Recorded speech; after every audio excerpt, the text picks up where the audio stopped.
नमस्कार दोस्तों, स्वागत है आप सभी का आपके अपने YouTube channel news day sport में। दोस्तों, आपसे कुछ जैसा पता होगा कि इस समय ईरान पर अमेरिका और इजराइल के द्वारा किए गए हमले अब काफ़ी खतरनाक हो चुके हैं। जी हाँ, ऐसे में आज आपको बताने वाले हैं कि कौन कौन से देश इस समय ईरान के साथ है, साथ ही कौन कौन से देश इस समय इजराइल और अमेरिका के साथ है। ऐसे में दोस्तों आज हम आपको डिटेल से बताने वाले हैं कि क्या USA और इजराइल इस समय कमज़ोर पड़ गए हैं और कितने इस्लामिक देश इस समय ईरान के साथ है। साथ ही दोस्तों अगर बात करें तो क्रिश्चियन देश की अगर बात करें तो क्रिश्चियन देश इस समय एक तरफा इस समय नजर आ रहा है कि अमेरिका के साथ बने हुए हैं। वहीं और भारत और पाकिस्तान की बात करें तो इनकी स्थिति को पूरी चर्चा करेंगे, ये देश किसके साथ है। ऐसे वीडियो को लास्ट तक बने रहिएगा, वीडियो को लाइक कर लीजिएगा, चैनल सब्सक्राइब कर लीजिएगा, साथ ही अपना विचार कमेंट बॉक्स में जरूर बताइएगा। दोस्तों अगर बात करें तो इस समय अमेरिका के ऑपरेशन एपिक फ्यूरी और इजराइल के ऑपरेशन लायन रोल ने पूरे ईरान में तबाही मचा रखी है। इस समय की अगर बात की जाए तो दोस्तों दुनिया दो हिस्से में बढ़ चुकी है। पिछले विश्व युद्धों की तरह इलाके के लोग और दुनिया के शक्तियां इस समय दो अलग अलग जियो पोलिटिकल कैंप में बढ़ते हुए नजर आ रहे हैं। अगर उससे बात करें तो इस समय अब लड़ाई सिर्फ तेहरान और वाशिंगटन के बीच नहीं है, बल्कि अब लड़ाई इस बात को लेके हो गई है कि मिडिल ईस्ट में कौन कंट्रोल करेगा। खास तौर पे दोस्तों ईरान पे हुए हमले के बाद सऊदी अरब की भागीदारी में स्थिति अब काफी नाजुक बना दिया है। वाशिंगटन पोस्ट ने दावा किया कि सऊदी अरब के क्राउन प्रिंस डोनाल्ड ट्रंप को कई बार फोन किया था और ईरान के खिलाफ हमला करने को कहा था। दोस्तों इसके ऊपर आप क्या कहना चाहोगे। साथ ही दोस्तों अगर बात करें तो आधुनिक मित्र देशों के गठबंधन में अमेरिका के साथ इजराइल को मजबूती के साथ करा है। इसके अलावा पश्चिमी देशों में इंटेलिजेंस और लॉजिस्टिक सपोर्ट भी अमेरिका को हासिल है। यूके ऐतिहासिक रूप से खाड़ी में यूएस की मिलिट्री कार्रवाइयों के साथ कदम से कदम मिला के चलता रहा है। इसके अलावा दोस्तों अगर बात करें तो नाटो के सहयोगी देश सक्रिय रूप से डिप्लोमेटिक कवर और अर्ली वार्निंग रडार समर्थन दे रहे हैं।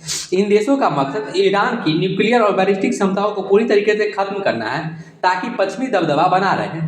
ईरान की एक्सिंग ऑफ रेसिस्टेंस में कौन कौन आगे है। जी हाँ, अमेरिका के गठबंधन की तुलना में ईरान का गठबंधन कमजोर है। कई देशों ने ईरान को अमेरिकी और इजराइल हमले की निंदा जरूर की है, लेकिन कोई ईरान के साथ खड़ा होने नहीं आया है। चीन ने चुप्पी साध रखी है और ईरान पहले यूक्रेन के युद्ध में उलझा हुआ है।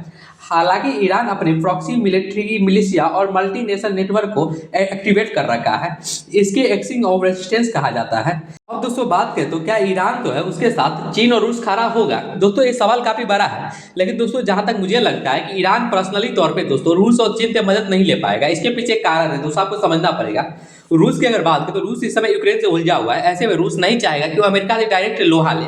ऐसे में कहीं ना कहीं ये कहना कठिन है कि रूस आपको ईरान का साथ देते हुए नजर आ सकता है। अब दोस्तों बात करें चीन की, तो चीन दोस्तों एक जानते हैं कि व्यापारिक देश है, इसे व्यापार से मतलब रहता है, बाकी इसे किसी चीज से मतलब नहीं है। ऐसे में चीन को पता है कि अगर वो अमेरिका से लड़ता है ऐसे मुझे काफी बड़ा नुकसान झेलने को मिलेगा और उसकी जीडीपी क्रैश कर सकती है। ऐसे में दोस्तों जहां तक बात करूं चीन भी कहीं ना कहीं अब ईरान को साथ नहीं देने वाला है। हाँ, हो सकता है कि चीन कहीं ना कहीं कुछ प्रतिबंध जरूर लगाए अमेरिका के ऊपर, जैसा उसने धमकी भी दी है, लेकिन दोस्तों उससे ज्यादा असर पड़ने वाला अमेरिका को है नहीं। अब दोस्तों आपको बता दें कि यूएई, सऊदी अरब, साथ ही दोस्तों अगर बात करें तो कुवैत, ये जितने भी मुस्लिम देश हैं उसके किसके साथ है। तो दोस्तों उसका सवाल है कि कहीं ना कहीं जहां तक नजर आ रहा है सऊदी अरब तो अमेरिका के साथ नजर आ रहा है। साथ ही यूएई की दोस्तों बात करें वो भी कहीं ना कहीं अमेरिका के साथ नजर आ रहा है।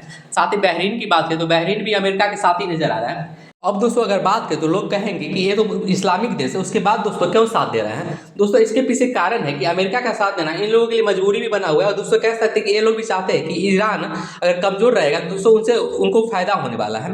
अब दोस्तों बात कर लेते हैं कि दोस्तों इजराइल के साथ कौन कौन सा देश कर रहा है। तो दोस्तों अगर बात करें तो ब्रिटेन, साथ ही दोस्तों नाटो के जितने भी कंट्री हैं जो भी नजर आ रहा है कि वो इजराइल के साथ ही खड़े नजर आ रहे हैं।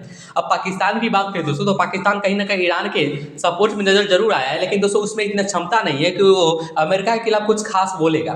ऐसे में निश्चित तौर पे आप मान सकते हैं दोस्तों कि ईरान के सपोर्ट में कोई खास मजबूत देश शामिल नहीं है और इजराइल के सपोर्ट में दोस्तों बात करें तो काफी मजबूत देश है। अब भारत की दोस्तों बात करें तो भारत न्यूट्रल बना हुआ है। धन्यवाद, मिलते हैं अगले वीडियो में।